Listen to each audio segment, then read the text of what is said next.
Jayce is down and dying before the game has even begun. Wait, sorry, was that Fireball? The second parallel Artificer-only campaign begins with 3 players. We have Jayce, the Artificer human. We have Victor, the Artificer human. And we have Mel, who has somehow sweet-talked the DM into secretly letting her play a sorcerer. But her character doesn't know anything about it, and she believes that she is an artificer. Just before the session 0 begins though, our DM, Mr. Riot, shares his premium World Anvil account with all his players, and it is absolutely packed to the gills with lore on his world, Runeterra. After like 16 years of world building, this level of richness, this level of immersion that Mr. Riot has achieved could not have been possible without the help of this video's sponsor, World Anvil. World Anvil is the one and only suite that you need if you're going to be making stories, world building, or playing TTRPGs. It's got super convenient DM screens and built-in campaign managers so that you don't have to have any other program open when you're playing your games, when you're world building. It's just all in World Anvil. But you're not also just limited to D&D. World Anvil supports over 45 different TTRPG systems, including stat blocks and character sheets, all built into the suite itself. World Anvil also has family trees, which you can use to keep track of your complex politics. It's got map linking and wiki dots, which all seamlessly can be integrated into one another. And you can click on one NPC and then it opens up all of a sudden to the map or the location where that NPC was born. And vice versa. You can do it both ways. Go to a map and connect a bunch of people to that location, and that will bring you to a whole document with those people as well. This also works the exact same way for battle maps, for example. If you've got, say, a castle and you instantly want to transport your players inside or move them from room to room, it's so easy with World Anvil. And if you're someone who wants to build, say, the next Runeterra, for example, you've got to check this out. Honestly, it is incredible, all the things they've managed to pack into World Anvil. You've got to go check it out at worldanvil.com, and go check it out. It's totally worth your time. It's completely free to make an account, and if you like what you see, you can use my code GOBLIN, all caps, to get 51% off any yearly subscription over on the site. So that's worldanvil.com with the coupon code GOBLIN. All caps. Best of luck to all of you out there with your world building, and thank you so much to World Anvil for sponsoring this video and also making Mr. Riot's life way easier. So our session 0 begins and everyone's talking about their different goals and their political agendas for this campaign. And Mel has said that they have escaped from the tyrannical rule of her mother, who owns this massive warlike nation, but it'll probably never come up, and Mel is perfectly happy with that. You know, being next in line to take over an entire country might be a little overpowered, so she's more than happy to play like a minor political role as one of the major political figures on the council of Piltover. Jayce then kind of starts off and he's spitballing different ideas. Like he really likes the idea of having this kind of traumatic childhood where he nearly died up in the mountains with his mother, and he's been looking, you know, at the world of Runeterra, and he's seen this kind of big icy snow area called Freljord, and he's really interested in like kind of integrating his character into that. And immediately the DM, not wanting to have another nation outside of Piltover be dragged into his campaign, he's kind of like, well, wouldn't it be kind of cool, you know, if, say, a wizard or something saved you and your mom at the time and then brought you to the safety of Piltover? A wizard? I thought there wasn't magic in this game. Oh no, there is, but it's usually banned in most places due to the mass destruction it's caused throughout history, and Piltover is no exception. But the people of Piltover do pride themselves in their innovative technology and the way. Oh no, that's awesome, because I wanted to take the keen mind feat as I'm like a variant human. So I was wondering, DM, would I be able to have that when I was a child so that like I can remember in like excruciating detail every traumatic event and and moment that happened back then. Yeah, sure, that makes sense. And I suppose because of that, this would be all the more traumatizing for you. And so, oh, cool. So I want to memorize every one of those runes that the wizard cast. And in the future, when I grow up, I want to recreate magic using those runes, and I'm going to empower them with technologies from Piltover. So just recreate magic entirely. I would like to be very sick. My main goal is to get better and improve the human condition. Sorry, what? Oh, I just want to be very sick. Oh, okay. The DM then decides to give all the players a different allowance at the start of the game, which they can use to buy their way into certain political positions in Piltover. It's kind of like a little bit of a mini game. You can spend gold to make different skill checks, and based on these skill checks, you'll kind of move up that political ladder into different positions. And so by the end of that, Mel got really good rolls. She's already like on the Council of Piltover. She's as high as you can get. Victor, starting off, has gained a nice apprenticeship, and then as this is all going on, Jayce asks if he could just use his allowance to buy as many materials as possible so he can begin on some independent studies to recreate magic. And so the DM improvises and kind of makes up a similar table that he's made for the political ladder, but just replaces all the things with different materials worth different tiers and stuff like that. And it's just like constant good rolls for Jayce. He makes his way up that ladder and gets just a plethora of incredible materials. Somehow the DM needs to try to rob this stuff before the game begins, and then he remembers he's got the other group of newbie players, and one of them wants to be a rogue. One of them wants to steal stuff. And so what if he gets all of those players to rob Jayce? So that game goes ahead. If you haven't seen it, go check out the video. The link is up here somewhere for the previous video where I go through the newbie party of this parallel campaign.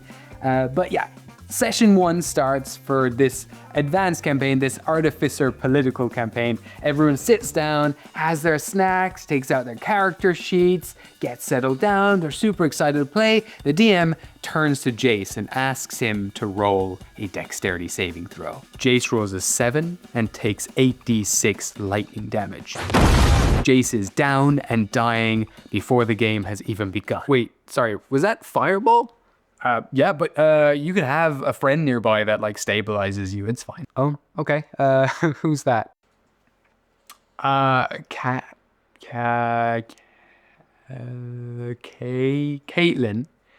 And she's the daughter of some of the people funding your works. Oh, okay, cool. After recovering, Jayce is met by a group of enforcers who have begun to investigate the crime scene. Jayce is informed that he was robbed by a group of delinquents from the Undercity, and some volatile equipment in his possession caused a massive explosion to also destroy the rest of his equipment here. Well, more or less everything. And so it's at this moment that Victor asks the DM, could he have been asked to help with this investigation, to identify any of the materials in Jayce's possession? And the DM agrees. He thinks that's a great idea, and he says, okay, hey Victor, you could have been asked here to instruct any of the enforcers to remove anything that you deem to be dangerous. Anything I believe to be dangerous? But he sent me here to ensure that anything dangerous is removed safely, which, according to my list, includes you. What? Okay, so we're off to like an interesting start here, because originally the DM thought it'd be punishing enough just to remove the materials from Jayce, but Victor has brought up something super relevant, which is the fact that these materials are illegal, he shouldn't be in possession of them, they're super dangerous, so he's got to answer for his crimes. It's a bit complicated for the DM, but he can fix this. He can work this out. So while Jayce is in prison, the DM invents this new NPC who's going to go in and counsel Jayce. So this like 3-foot hairy gnome comes into your cell. He's a professor. Okay, what's his name?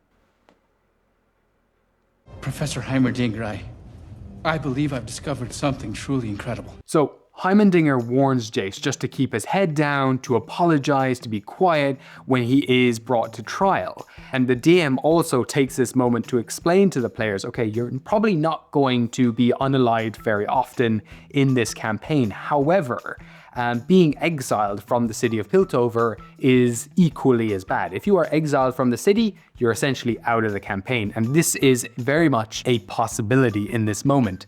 So he says to Jayce, listen, you just gotta be very polite, apologize for everything, and you'll be let go. So now we cut to our third player, Mel, who has been informed about this trial taking place. And so Mel asked the DM, okay, what do I know about these council members? Have they got any special events coming up? Is there any anniversaries or birthdays that need to be celebrated? The DM rolls a luck check and says, actually, yeah, there is a guy, his name is Tormund Hoskell, and he's celebrating his birthday today. And so she's like, okay, super, I'm gonna grab a present and I'm gonna give it to him. And the DM's like, cool, I'm gonna give you advantage on any persuasion checks you make with him during this trial or for the rest of the day. And so the trial begins. Jayce is brought forward, and in fairness to the DM, he sets up this scene perfectly. To start, Jayce keeps his head low and just begins to belittle himself in front of everyone, apologizing profusely. But Mel finds this super boring and also a little sad to see her friend who she's played D&D with for years just belittle himself and kind of be bullied a bit by the DM. And so, a little out of character, she begins to provoke Jayce and asks him, you know, what is this? What was this project that you were working on? Why was it so important? Surely it wasn't worth any of this. It was probably stupid, all this kind of stuff. She starts to pull at all the weaknesses that the player who plays Jayce has. Jayce absolutely breaks, and he can't help but monologue both in and out of character about the mechanics, how sound they were, how well this can work, how he can really truly recreate magic using technology and the runes that he has discovered. This is a player who's actually written an entire notebook before the game on how he could make all of this work mechanically, both in the game and, you know, within the rules of Dungeons and Dragons. And actually, Jayce starts rolling really well here. And not only that, he starts convincing all his friends like how cool this idea is. And they all kind of turn on the DM and start giving out to him for ruining this really cool plot device that Jayce has come up with. Let me prove— Enough! The DM literally shouts out loud and tells them all to shut up, but like in Heimendinger's voice, because he's both very socially awkward, doesn't know how to deal with this kind of stuff, and he's trying to make it more funny, and everyone just kind of goes a little quiet and doesn't really know what to say. The DM kind of jumps on this moment and then proceeds to have all the other NPCs on the council shut Jayce down and then discuss his exile. But because the DM is merciful, he brings in Jayce's mother, and she literally just comes out of nowhere for some reason. She's just there now, and she's starting to convince the council, like, there's another way, we can do this differently. Why don't you just let him live with me and kick him out of whatever kind of like guild he's in? And so it's put to a vote. The DM starts rolling for all the different NPCs on the council. Loads of them are starting to say no, he should actually be exiled. And Mel's under pressure. She's like, oh my god, my friend's actually just going to be exiled. She votes against it. She's like, okay, there's no other way. I guess the DM's railroading us a bit here. So yeah, sure, he can go live with his mom, I guess. She's managed to convince Heimendinger that, to vote as well for Jayce to go live with his mom. Of course, the DM's going to let Heimendinger vote for that. And then she asks if she can cash in that persuasion check against the guy Hoskell, and manages to convince him also to allow Jayce to stay in the campaign. The trial is concluded, and to be fair to Jayce, he's pretty done with the game at this moment. All his stuff has been confiscated and it'll be burned the next morning. Jayce is so desperate, and he still tries to like do something. So he goes to his investors. He tries to go to their gates and asks for some help. But the DM just says, no, they've locked you out. They've kind of disowned you, essentially. You can't go in there. And so Jayce, now absolutely done with the game. He's like, I don't want to play this anymore. And so he says, I'm just going to have my character throw themselves off a building. They're going to unalive themselves. I'm done. But just as he's about to, Victor hops in and asks if he can say something or do something to stop him. The player playing Jayce calms down a little bit, and Victor says like, hey, how about we do a heist? How about we just go rob all your stuff, do the experiment that you wanted to do, and prove to people without asking that this is possible. When you're going to change the world, don't ask for permission. And so with that, the DM concludes the sessions. Emotions are just at an all-time high now. And the DM, Mr. Riot, has a lot to think about. And maybe his way of DMing needs to change. He then runs like a smaller session later in the evening and says to the newbie players like, hey, listen, I don't think I can run like too long a game here. I'm a bit fried from some stuff earlier, but I have set up a bunch of mini games to like help you learn the mechanics. Because I remember Powder, you didn't really know the mechanics too well last time, so let's just go over combat a little bit and practice it in this game. So he set up all these really cool mini games that they can try out, try to get different high scores, but unbeknownst to the DM, Powder has been reading up a bunch on the rules since the last session and actually just nails all the challenges, just floors it all, gets the best high score ever, using all these crazy mechanics. She's revamped her whole character, min-maxed them to the high heavens, and actually has a really decent build here. So the DM, he was kind of expecting like this mini game to be the entire session, so then in this moment it's like, okay, f it, some enforcers show up and they're gonna investigate you all. They're gonna look for the stolen goods that were taken from Piltover a while back, so they're like, oh man, this again. So they all roll initiative. And this is where the party actually showed to the DM, they've really learned the rules since last session, and they kick the enforcers' ass. They start using like the environment against the enforcers too, and they get away. And so the DM is like, oh, okay, well, I was hoping maybe to get those blue pearls for you again, Powder, but okay, well, there's just more enforcers outside as well when you leave. And they're like, what the hell? What's going on? This is so unfair. They're starting to understand that this DM is railroading a bit. And so as these other guards show up to like block their escape, very conveniently, right on cue and as late as always, the player playing Echo shows up and he's like, oh, hey, DM, could I have just been like on lookout here? And the DM and Echo start chatting and the players start to notice there's some sort of like flirty tension between the two of them. The DM allows Echo to show up. Echo kicks down a ladder so they can escape. And the players are all left like, okay, well, what happened there? When they eventually return to the last drop, they see Vander is like quelling a big rebel crowd who want to wage war on Piltover.